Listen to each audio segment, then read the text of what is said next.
December 23, 1938. A fishing trawler off the coast of South Africa pulls up its nets. The crew sorts through the catch. Routine stuff, nothing unusual, until someone spots something that makes everyone on deck go silent. A fish, 5 feet long, steel blue scales, fleshy lobed fins that look more like legs than flippers, and eyes. Not normal fish eyes. Eyes that seem to watch, to think. The captain doesn't recognize it. Nobody does. It looks prehistoric. Wrong. Like something that crawled out of a museum display and somehow ended up in their net. Still alive. Still breathing. They send it to the local museum. A young curator named Marjorie Courtney Latimer takes one look and knows she's staring at something impossible. She sketches it frantically, preserving every detail because this thing is decomposing fast in the summer heat. Then she sends a letter to J.L.B. Smith, the leading fish expert in South Africa. And when Smith sees her drawing, he nearly collapses. Because what Marjorie found wasn't just a weird fish, it was a coelacanth. A creature science declared extinct 66 million years ago. Wiped out with the dinosaurs. Gone. Fossilized in ancient rock and absolutely, definitively dead.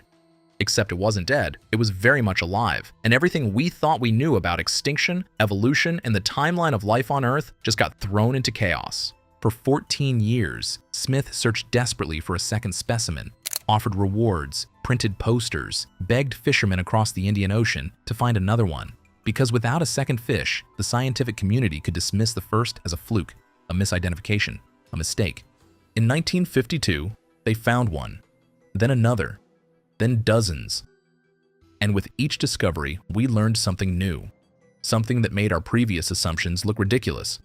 Because the coelacanth isn't just a living fossil, it's a creature that rewrote biology textbooks, shattered our understanding of deep time, and continues, to this day, to prove that almost everything we thought we understood about this fish was completely, embarrassingly wrong. Let's start with what scientists thought they knew in 1938.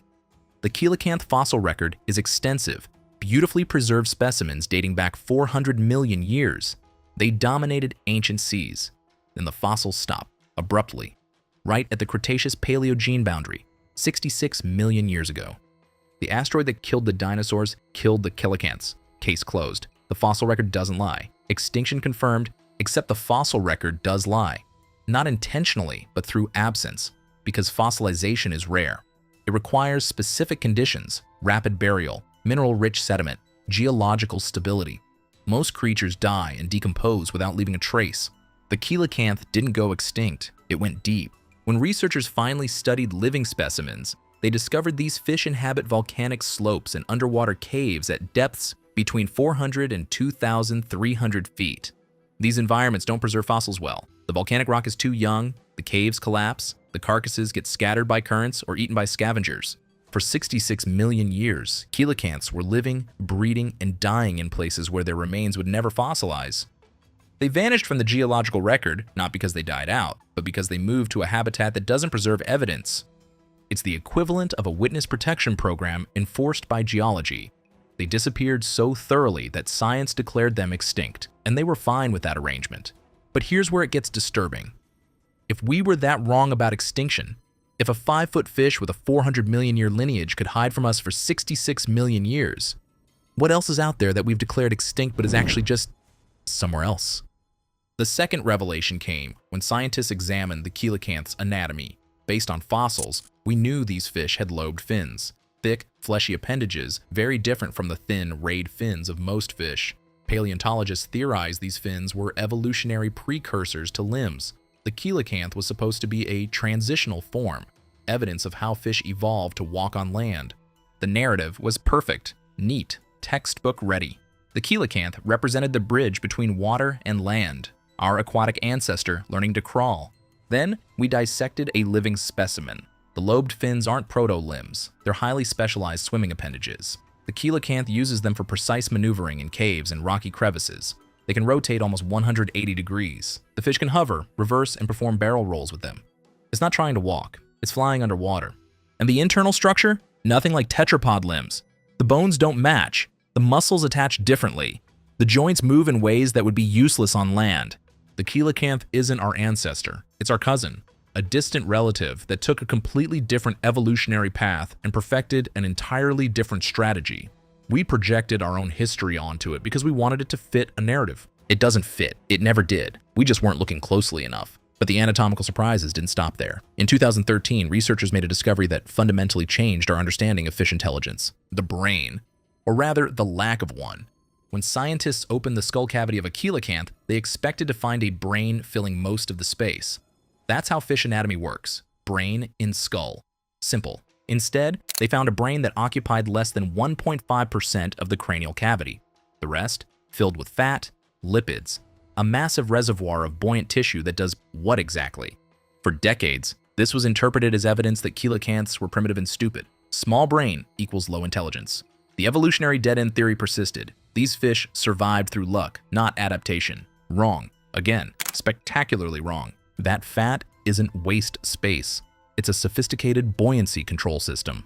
The coelacanth lives in environments with complex vertical topography: caves, overhangs, volcanic slopes. It needs precise depth control to navigate these spaces without wasting energy. The lipid reservoir in its skull acts as a biological ballast tank, adjustable, responsive, allowing the fish to hover motionless at any depth without constantly swimming. It's the organic equivalent of a submarine's trim tanks. And the small brain? Recent research suggests brain size doesn't correlate with intelligence in fish the way it does in mammals. Coelacanths have been observed coordinating hunting behavior, recognizing individual humans, and demonstrating spatial memory far beyond what a primitive fish should possess. They're not stupid, they're energy efficient. Every aspect of their biology is optimized for a low metabolism, long-lived, deep-dwelling lifestyle, including the brain. But the most shocking revelation about coelacanth biology didn't come from anatomy, it came from reproduction. And what we discovered about how these fish reproduce is so bizarre, so impossibly slow, that it forced us to reconsider everything we thought we knew about vertebrate development. If you want to see just how wrong we were about deep-sea life cycles and why this creature might be the most vulnerable fish on Earth because of it, stay with me, because the numbers are about to get disturbing. In the early 2000s, researchers captured a pregnant female coelacanth. Standard procedure: examine the embryos, document developmental stages, estimate gestation period. They expected maybe 6 months, a year at most. The embryos they found were at different stages of development, which meant the female had been pregnant for multiple years, not months, years. Further analysis revealed something that should have been impossible. Coelacanths have a gestation period of 5 years. 5 years! That's longer than elephants, longer than any mammal. The longest gestation period of any known vertebrate. A female coelacanth carries her young for half a decade before giving birth to live pups, typically between 5 and 25 fully formed juveniles. But it gets worse. Sexual maturity doesn't occur until the fish is around 55 years old, 55 years before they can even reproduce.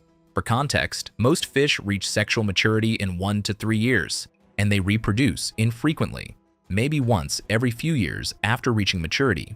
Low fecundity, slow growth, late maturity, 5-year gestation.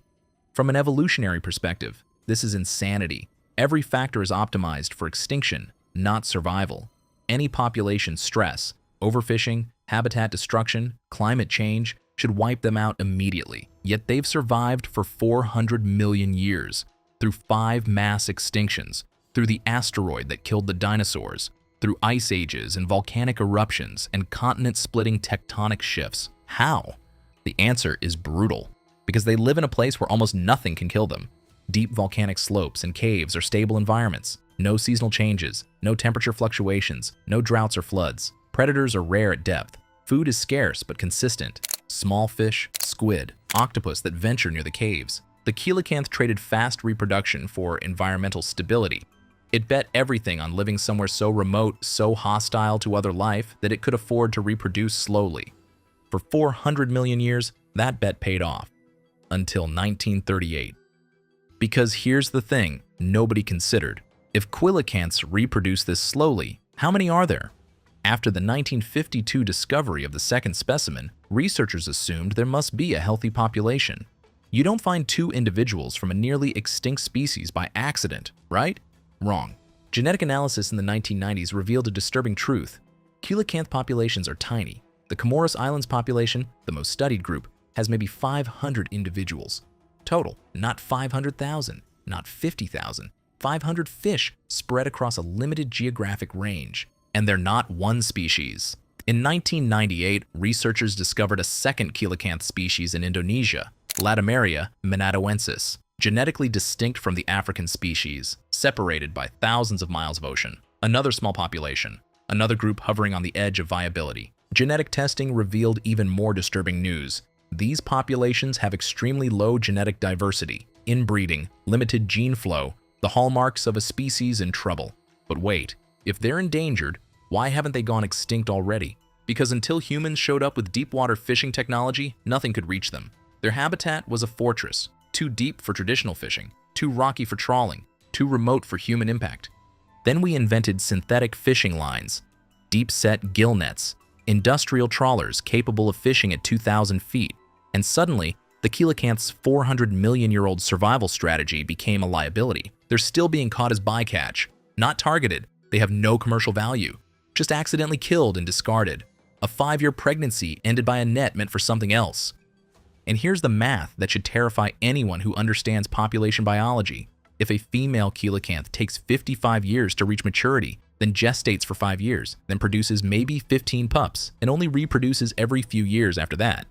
A single coelacanth killed by accident might represent a reproductive loss measured in decades. Kill 10 females, and you've potentially eliminated hundreds of future fish that won't exist for generations. The species survived an asteroid impact, but can it survive industrial fishing? In 2000, South Africa declared the coelacanth a protected species.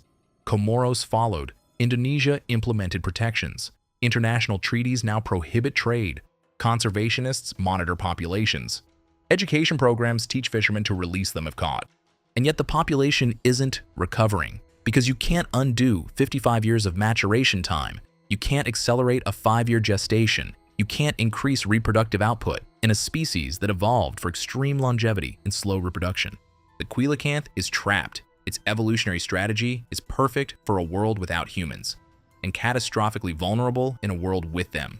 But here's the twist that keeps researchers up at night. We still don't know everything about them. In 2021, researchers published a study estimating coelacanth lifespan using growth rings and scales. Previous estimates suggested 20 to 30 years, respectable for a fish. The new data? 100 years, maybe more. Coelacanths aren't just long-lived. They're centenarians. Individual fish swimming today might have been alive during World War I. They reach sexual maturity at 55, not because they're slow developers, but because they're optimized for a century-long lifespan. Which means every coelacanth killed isn't just a loss of an individual. It's the loss of a creature that might have lived another 50 years, produced hundreds of offspring over decades, contributed to genetic diversity for generations, and we're only discovering this now. In 2021, 83 years after we found the first living specimen. What else don't we know? We don't know their full geographic range. The African and Indonesian populations are separated by 6,000 miles. Are there populations in between? In the deep waters of the Indian Ocean? Off Madagascar? Near the Seychelles? We don't know their social structure. Do they gather in groups? Are they solitary? Do they have territories? We've seen them in caves, but never observed long-term behavior. We don't know how they hunt in complete darkness. Their eyes are adapted for low light, but not for the pitch-black depths they sometimes inhabit. Do they use electroreception, lateral lines, some sense we haven't identified? We don't know how they survive in low-oxygen environments. Deep caves have limited water circulation, yet coelacanths thrive there. How? Every answer generates more questions, and time is running out to ask them. Because here's the reality. The coelacanth survived for 400 million years by being invisible. It hid in the deep, reproduced slowly, lived long, and avoided everything that could kill it. Then we found it, gave it a name, declared it a living fossil, a term that sounds romantic, but really means evolutionary dead end. We projected our narratives onto it, made it a symbol of persistence, of survival against the odds. And in doing so, we endangered it, not intentionally, but inevitably, because the coelacanth's survival strategy required one thing: anonymity, being unknown, unstudied, left alone in the deep where nothing could reach it. We took that away. And now it's protected by laws it doesn't understand, studied by scientists it can't avoid, and threatened by fishing technology it never evolved to escape. The asteroid didn't kill it. The ice ages didn't kill it. 5 mass extinctions didn't kill it. But we might. Not through malice, through presence, through the simple fact that we know it exists and can reach the places it hides. The COELACANTH is still alive, still swimming in volcanic caves off the Comoros, still gestating 5-year pregnancies, still living for a century in the dark, but it's balanced on a knife's edge. Population estimates haven't improved. Genetic diversity remains critically low. Every mature female is irreplaceable. Every accidental catch is a crisis. And somewhere, right now, at 800 feet below the surface, there's a coelacanth that has no idea it's famous, no idea it's extinct, no idea it represents 400 million years of unbroken lineage stretching back to when fish first evolved jaws. It's just trying to survive in a world that changed the moment Marjorie Courtney Latimer opened that trawler's net on December 23, 1938.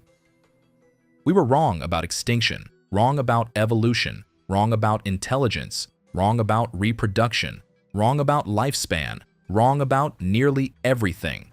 The only thing we got right, it's a fish that survived everything Earth could throw at it and might not survive us. Sleep well.